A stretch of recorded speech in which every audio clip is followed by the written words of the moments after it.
जय हिंद दोस्तों। समय समय पर ये सवाल उठता रहता है कि क्या देश की पत्रकारिता बहुत आगे बढ़ चुकी है, और फिर ये सवाल भी उठता है कि पत्रकारिता के ऊपर क्या कोई लगाम होनी भी चाहिए या नहीं होनी चाहिए। क्योंकि पत्रकारिता का मतलब होता है आम जनता तक वो बात पहुंचाना जो शायद उस तक किसी दूसरे मीडियम से नहीं पहुंच पाती है। और इस चीज़ को करते करते अगर पत्रकारिता के कदम थोड़े आगे बढ़ जाएं तो क्या वो सही है या गलत, इस बात का फैसला कौन करेगा, ये वाकई में सोचने वाली बात है। हम उस देश में रहते हैं जहाँ पर क्रिकेट के संबंध इसीलिए तोड़ दिए जाते हैं क्योंकि पॉलिटिक्स जो है दोनों देशों की वो साथ में नहीं बैठ रही। आप समझ सकते हैं मैं किस बारे में बात कर रहा हूँ। और मैं इस बात को पूर्ण रूप से सपोर्ट भी करता हूँ कि जहाँ पे आप आतंकवाद को नहीं रोक सकते वहाँ पे क्रिकेट खेलने का सवाल पैदा ही नहीं होता। और जब हमें ये चीज़ साफ तौर पर पता है कि सामने वाले देश की मजबूरी है कि वो हमारे साथ क्रिकेट खेले, क्योंकि वो हमारे साथ खेलेगा तभी वो पैसा कमा पाएगा, नहीं तो जैसे कि चिंदी चोरी करके वो पीएसएल में पैसे कमा रहे हैं बस वैसे ही पैसे कमाते रह जाएंगे। दूसरी बात आ जाती है संबित पात्रा की। संबित पात्रा को आप जितना ज़्यादा नापसंद कर सकते हो आपको उतना ही उन्हें पसंद भी करना पड़ेगा, क्योंकि कई मौक़ों पे उन्होंने जिस तरीके से सवाल उठाए हैं उस तरीके से सवाल उठाना बेहद ज़रूरी होता है। क्योंकि जब आप शांति से बात करते हैं ना तो आपको कोई भी नहीं सुनता, आपको थोड़ा सा तो ड्रामेटिक होना पड़ता है, और आप ड्रामेटिक हो तभी आपको लोग सुनते भी हैं, तभी आप लोग आपकी तरफ ध्यान भी देते हैं। कहावत है ना कि जंगल में जब पेड़ कटते हैं तो जो सीधे पेड़ खड़े होते हैं ना उनको सबसे पहले काटा जाता है। इसलिए जीवन में भी आपको थोड़ा बहुत टेढ़ा होना ही पड़ता है। तो ऐसे में अगर कोई व्यक्ति टेढ़ा होकर मेवा खाने की सोच रहा है तो उसमें कोई गलती नहीं है, क्योंकि समय ही वैसा है। आजकल सीधे साधे लोगों को सुना ही नहीं जाता, और ऐसा ही कुछ अभी देखने को मिला है कुछ समय पहले राजदीप सरदेसाई के एक शो में। राजदीप सरदेसाई, जिनको कि आप जानते ही होंगे, देश के सबसे चहेते पत्रकार हैं। मुकेश अंबानी से लेकर जितने ही बड़े बड़े देश के लोग हैं सभी इनको काफ़ी ज़्यादा पसंद करते हैं, और उस पसंद करने वाली फहरिस्त में न जाने कितने नाम हैं। ये इंसान की जितनी तारीफ़ की जाए उतनी तारीफ़ कम है। इनकी तारीफ़ के पुल बांधने में कोई भी इंसान पीछे हटने का नाम नहीं लेता, सभी सामने आके इनकी तारीफ़ ज़रूर करते हैं। बिहार इलेक्शंस में जिस तरीके से इन्होंने अपने एग्जिट पोल में दिखाया था कि एनडीए का तो पत्ता पूरा साफ हो चुका है, पानी भी नहीं मांगेंगे, और तेजस्वी यादव ने बहुत बढ़ चढ़ के काम किया है, फलाना ढिमकाना। लेकिन उसके बाद वो तो मैंने कहा ना जैसा कि भैया ईवीएम मशीन में कुछ गड़बड़ी थी जिस कारण से कि भैया एनडीए वहाँ जीत गई। जैसा कि ट्रंप के साथ हो रहा है ना, ठीक वैसे भाई ट्रंप हार गया तो वो कह रहा है कि वोट में कुछ गड़बड़ी हुई है, ठीक वैसे ही ईवीएम की मशीन में भी कुछ गड़बड़ी थी। क्योंकि जब मध्य प्रदेश, छत्तीसगढ़ और राजस्थान में कांग्रेस जीती थी तब ईवीएम की मशीन में गड़बड़ी नहीं हुई थी, लेकिन जब भाजपा वहाँ पर अपने बिहार में जीत गई तो साहब वहाँ ईवीएम में गड़बड़ी हो गई। होता है, ऐसा अक्सर होता है। तो साहब लेटेस्ट खबर कुछ यूँ है कि राजदीप सरदेसाई जी ने अपने शो में एक पाकिस्तान के मंत्री को बुला लिया जिनका नाम है फवाद चौधरी। भैया अब इसके ऊपर से ये बहस चल रही थी, मैं आपको पूरी खबर पढ़ के ही बताता हूँ ना, वो ज़्यादा सही रहेगा मेरे लिए भी और आपके लिए भी। मेरे लिए क्यों रहेगा ये आप जानते हैं। तो खबर कुछ ऐसी है कि इंडिया टुडे के prime time anchor Rajdeep Sardesai की एक बार फिर अपने ही शो में फजीहत हो गई। भाजपा के राष्ट्रीय प्रवक्ता संबित पात्रा ने उन्हें पाकिस्तान के मंत्री फवाद चौधरी को स्पेस देने की बात पर जमकर लथड़ा। सरदेसाई इसके बाद बीच बीच में चिल्लाते रहे कि उन्हें संबित पात्रा से अपने राष्ट्रवाद का प्रमाण नहीं चाहिए, मगर भाजपा प्रवक्ता ने उनकी एक भी नहीं सुनी। संबित पात्रा वैसे भी सुनते नहीं जब बोलना शुरू कर देते हैं। तो इस बातचीत में सरदेसाई ने कहा कि फारूक अब्दुल्ला के साथ निष्पक्ष पर्दाव होना चाहिए। इसे सुन संबित पात्रा ने उनसे पूछा कि आखिर क्यों उनका प्राइम टाइम पाकिस्तान के मंत्री फवाद चौधरी जैसे लोगों को अपना पक्ष रखने के लिए प्लेटफॉर्म देता है और देता रहा है। वे बोले कि आपने मुझे भी बताया कि हमें फारूक अब्दुल्ला के साथ निष्पक्ष होना चाहिए, क्यों? आखिर आपने अपने चैनल पर ये 9 बजे का शो पाकिस्तान के फवाद चौधरी को मौका देता है कि वे यहाँ आएँ और अपना पक्ष रखें। सीधी सी बात है, जिस देश से आप बातचीत ही नहीं कर रहे हैं वहाँ का एक मंत्री आके एक टीवी न्यूज़ चैनल पे जिसको कि कई लोग देखते हैं, कुछ लोग देखते हैं, उस चैनल पे आके अपनी बात रख रहा है, तो सीधी सी बात है आप उसको भारत में बोलने का मौका दे रहे हो। जिसको बोलने का मौका हमारी सरकार नहीं दे रही उसको आप मौका दे रहे हो। यही कहलाती दोगलापंथी। विभीषण जो था ना, लिया अपने ही घर लंका ढहा है, वही होता है। ठीक है, आप फारूक अब्दुल्ला को मौका देकर क्यों ये साबित करना चाहते हो कि वो एक नेशनलिस्ट है? बस दर्शकों के सामने अपनी फजीहत होते देख राजदीप सरदेसाई को गुस्सा आ गया और वह बीच बीच में बोलने लगे कि उन्होंने पूछा कि आखिर वे फारूक अब्दुल्ला को बोलने का मौका क्यों ना दें। पात्रा ने इस बीच कहा कि भाई जो पत्रकारिता के तरीके सरदेसाई और उनके जैसे लोग इस्तेमाल करते हैं उसके बारे में पूरा देश अच्छे से जानता है। इस पर सरदेसाई को सीधी सी बात है गुस्सा तो आना बनता है। मतलब अपनी बेइज्जती अपने ही घर में हो तो किसको बुरा लगेगा। वो कहते हैं ना अपनी गली में तो कुत्ता भी शेर होता है, तो यहाँ तो कुत्ता भी बिल्ली चूहा न बना हुआ नजर आ रहा था, तो सीधी सी बात है गुस्सा तो आए गई।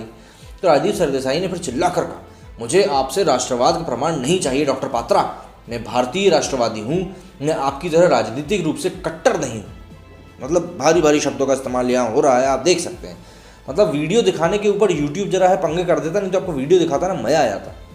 मैं तो कोशिश करूँगा, लिंक आपका डिस्क्रिप्शन में चिपका दूंगा, आप बिल्कुल जाकर देख के मज़े लीजिएगा। तो फिर उल्लेखनीय है कि ये पहली बार नहीं है कि सरदेसाई को उनकी पत्रकारिता व समझ के कारण ऐसी शर्मिंदगी का सामना करना पड़ा हो। इससे पहले जब प्रधानमंत्री पहली बार लोकसभा चुनाव को लड़ रहे थे तो सरदेसाई कई एनआरआई के साथ एक फ़्लाइट में थे, उन्हीं में से एक ने उन्हें थप्पड़ भी जड़ दिया था। ये तो सब कुछ नई बात पता चल गई। पिछले 6 सालों में ऐसे कई मौके आए हैं जब सरदेसाई की फजीहत हुई है। अक्टूबर में उन्होंने फवाद चौधरी को अपने चैनल पर स्पेस दिया था, सिर्फ इसलिए ताकि वे पुलवामा पर अपने बयान का स्पष्टीकरण दे सकें। इस हरकत के लिए उनकी बहुत ज़्यादा आलोचना हुई थी। एक इंटरव्यू के दौरान राजनीति ने यह भी स्वीकारा था कि उन्हें संसद हमले के समय खुशी हुई थी क्योंकि उन्हें अच्छी सामग्री मिल गई थी। सामग्री से मतलब है चटपटी न्यूज़ मिल गई थी। उस समय उस वीडियो को लेकर भी काफ़ी ज़्यादा बवाल हुआ है भाई साहब के। मैं स्पीचलेस हूँ, आप ये कह सकते हैं। ऐसे ही एक इंटरव्यू में मुकेश अंबानी ने राजदीप को लेकर ही कह दिया था कि उन्हें गंभीरता से नहीं लेते। पूर्व राष्ट्रपति प्रणब मुखर्जी ने भी उनको डांट दिया था कि उनके इंटरव्यू के बीच में उन्हें ना टोके। इसी तरह सौरव गांगुली ने भी राजदीप को उनकी हरकतों पर टोका था। तो ये कुछ ऐसे नाम हैं जो कि भारत में काफ़ी बड़े नामों में इनका नाम गिना जाता है। और जब इतने बड़े नाम किसी पत्रकार को बार बार टोकें तो फिर कहीं ना कहीं समस्या समझ में आती। मुझे तो एक चीज़ ये समझ में नहीं आती, जो कि कई जगह मैंने ट्विटर पे भी पढ़ा है और कई वेबसाइट्स पे भी पढ़ा है, कि आखिर क्या मजबूरी है कि राजदीप सरदेसाई को इंडिया टुडे झेल रहा है। भाई राजदीप सरदेसाई खबर से ज़्यादा तो इनका मजाक उड़वा देते हैं, पर वही है, अपनी अपनी पसंद होती है, अपनी अपनी चॉइस होती है, जिस तरह से लोगों की भी होती है। तो बात दरअसल ये है कि भाई इस तरीके से संबित पात्रा जी ने जो है राजदीप सरदेसाई जी को मज़े ले दिए। लेकिन पिछले कुछ समय में ये बौखलाहट जो है इसलिए भी बढ़ती जा रही है, प्लस जो ये अलग अलग तरीके से टीआरपी बढ़ाने के जो तरीके हैं कंट्रोवर्सी करके, वो इसलिए बढ़ते जा रहे हैं क्योंकि कुछ समय में कई दूसरे चैनल्स हैं जिन्होंने कि टॉप की रैंकिंग हासिल कर ली है, खासतौर पे इंग्लिश सेगमेंट में भैया पहले क्लेम किया जाता है कि इंडिया टुडे नंबर 1 है, आज तक नंबर 1 है हिंदी में। लेकिन जो बाद की रेटिंग सामने आई उसमें समझ में आया कि भैया टाइम्स नाउ और रिपब्लिक भारत जो है वो टॉप कर रहे हैं। तो ऐसे में सीधी सी बात है, जो पुराने बाहुबली बने बैठे हुए थे उनको थोड़ी बहुत तो मिर्ची लगनी ही थी, और मिर्ची लगी भी। और जब मिर्ची लगती है तो फिर कहाँ लगती है, कैसे लगती है, कितनी लगती है, इस बात के ऊपर आप कंट्रोल नहीं कर सकते। तो मिर्ची सबको लगी और उसके बाद से ही कुछ ऐसी टैक्टिक्स का इस्तेमाल किया जाने लगा जिसके बाद से कि ये ब्लेम गेम शुरू हो गया कि भैया हमारी टीआरपी ज़्यादा। ऐसे में कई बार ये भी देखा गया कि भैया भाजपा सरकार के ऊपर भी उंगलियां उठाई गई, जबकि कांग्रेस सरकार की बिल्कुल इतनी तारीफ़ें की जाती हैं। मतलब यहाँ पे आप ज़रा 2 मिनट के लिए बिना बायस हुए ये सोचिए कि जिस तरीके से बिहार इलेक्शंस को कवर किया गया और जिस तरीके से बातें करी गई कि भाई तेजस्वी यादव ही जीतने वाले हैं, और इस समय की जब रिपोर्टिंग चल रही थी तब आप इनकी शक्ल से साफ तौर पर पढ़ सकते हैं कि इनको कितना दुख हुआ है एनडीए का जीतने पर।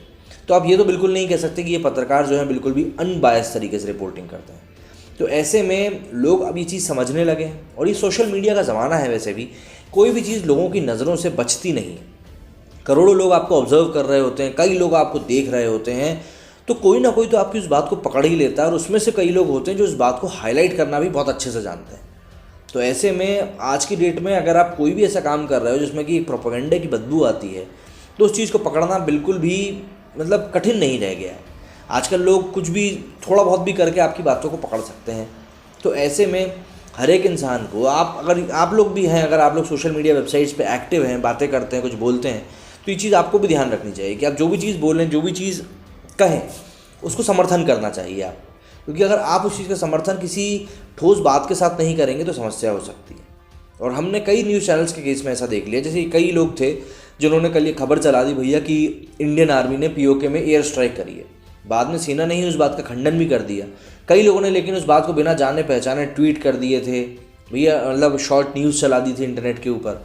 बाद में उन सभी चीज़ों को डिलीट किया गया। अब ये सब चीज़ें जो होती हैं दिखाती हैं कि आप सिर्फ़ और सिर्फ न्यूज़ के भूखे हो। आप ये नहीं देखते कि भाई वो चीज़ कितनी सच्ची है, कितनी झूठी है, या उसका मतलब एसेंस क्या है, उस बात का उसका सोर्स क्या है। आप पहले ये पता तो करिए। न्यूज़ जल्दी दिखाने के चक्कर में आप कुछ भी दिखा देते हो कई बार, तो समस्या तो होती है। तो इसीलिए ये चीज़ें ज़रा ध्यान रखने वाली हो गई हैं आज के टाइम पे। और अभी जो बातें निकल के आ रही हैं कि आईएनबी मिनिस्ट्री जो है वो ओटीटी प्लेटफॉर्म्स के साथ ऑनलाइन न्यूज़ पोर्टल्स को भी रेगुलेट करेगा, तो वाकई में सही चीज़ है, सही स्टेप है। कई लोगों को लग रहा है कि इस चीज़ के आने के कारण OTT प्लेटफॉर्म पे जो कंटेंट मिलता था उसकी क्वालिटी गिरने लगेगी। तो देखिए क्वालिटी बिल्कुल भी नहीं गिरेगी, क्योंकि OTT प्लेटफॉर्म्स किसी के पिताजी का नहीं है। वहाँ पे भैया जो आके अपना हुनर दिखाएगा वो जीतेगा। यहाँ पे ऐसा नहीं है कि आपको स्क्रीन मिलेगी नहीं मिलेगी। तो इसीलिए मेरे को ऐसा लगता है इस रेगुलेशन का होना बहुत हद तक सही है। प्लस न्यूज़ के ऊपर भी थोड़ी सी नकेल कसेगी, क्योंकि फेक न्यूज़ का बिजनेस बढ़ता ही जा रहा है। बाकी उम्मीद करता हूँ जो बात मैं आपको समझाना चाहता था आप समझ गए होंगे। मेरे इस वीडियो में फिलहाल इतना ही। जय हिंद, जय भारत।